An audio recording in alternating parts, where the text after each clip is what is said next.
Hey everybody, Cameron here with Plotter, and I want to do something a little different today. I might start something like this, but I just finished reading To Kill a Mockingbird, and I think there's some really valuable lessons we can learn from it as writers. So I wanted to kind of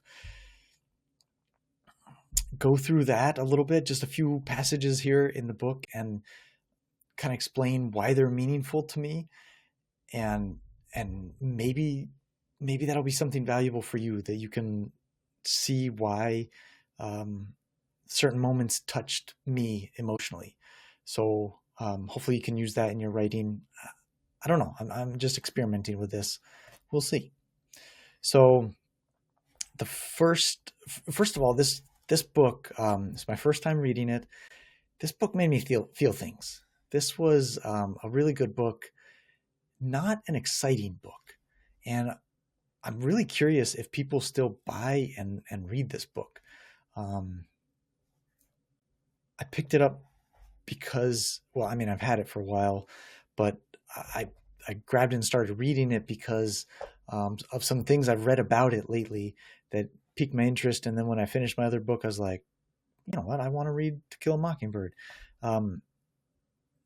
But I would totally understand if nobody reads it today. Like, it's not an interesting book for what most people would think is interesting. I liked it, but I had to work a little bit at making, not that I had to make myself read it, but it wasn't exciting, let's say. It wasn't exciting. I was intrigued. I wanted to see the end, but it wasn't exciting.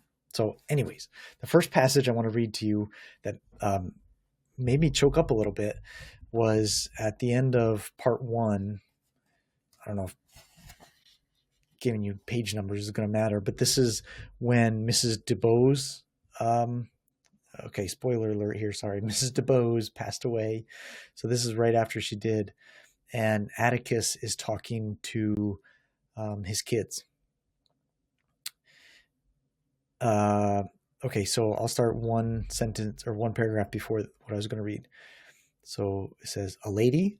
Jem raised his head. His face was scarlet. "After all those things she said about you, a lady?" So his son, Jem, asked him that. "She was. She had her own views about things. A lot different from mine, maybe. Son, I told you that if you hadn't lost your head, I'd have made you go read to her.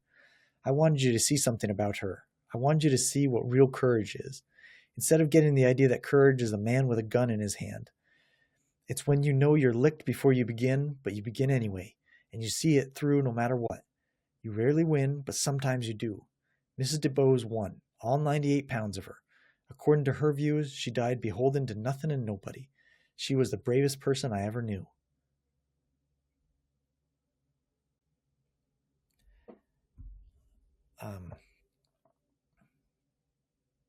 Yeah, that made me choke up because so the chapter before this, Atticus' kids, who are the main characters, are talking about how Atticus isn't a very cool dad or interesting dad. Why couldn't he be something cool? And then at the end of that chapter, he puts down a dog, a rabid dog, like he has to shoot it. And that's when they learn that he's the best shot in town. And like they call him one shot, I think is what, something like that. And he could hit anything, one hit.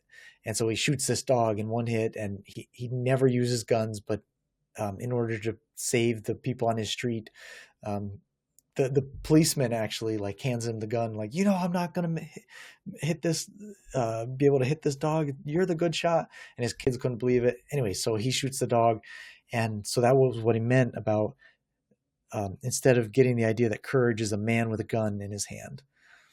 But so then after that chapter, the next chapter is about this really cranky old lady that is always not only saying mean things to the kids, but saying mean things about their dad because of he's a lawyer, and because of the situation he's in, the case that he's being a lawyer on, which is a big racial thing for the whole town, that I'll talk about later, I'm sure, in these other moments. But so she was dying, and the kids don't know this. They just know that she was sick, and that they were supposed to help her.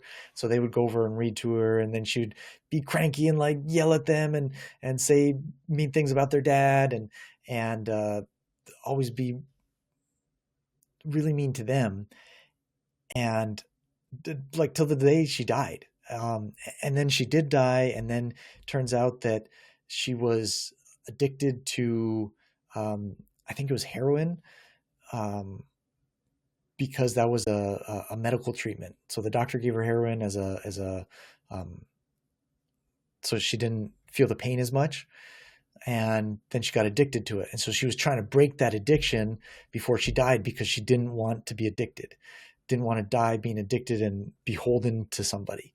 Um, and so she fought that, even though it caused her a lot of pain at the end. And she would go into these kind of like convulsions every day. But every day they'd get a little later and a little later. And they're not really clear about this in the book. And that's, I think, one of the best things about how they wrote this is they weren't really clear about this, but you could tell like the convulsions were getting later and later in the day every time they'd go over there. And so you were getting the sense that she was beating something, that she was improving, and that maybe she was going to live. But it turns out she was just beating the addiction. And she was going to die either way. Didn't matter. I forget what she had, but she was going to die either way.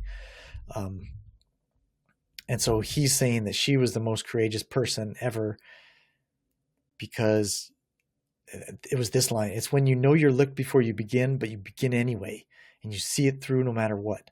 You rarely win, but sometimes you do.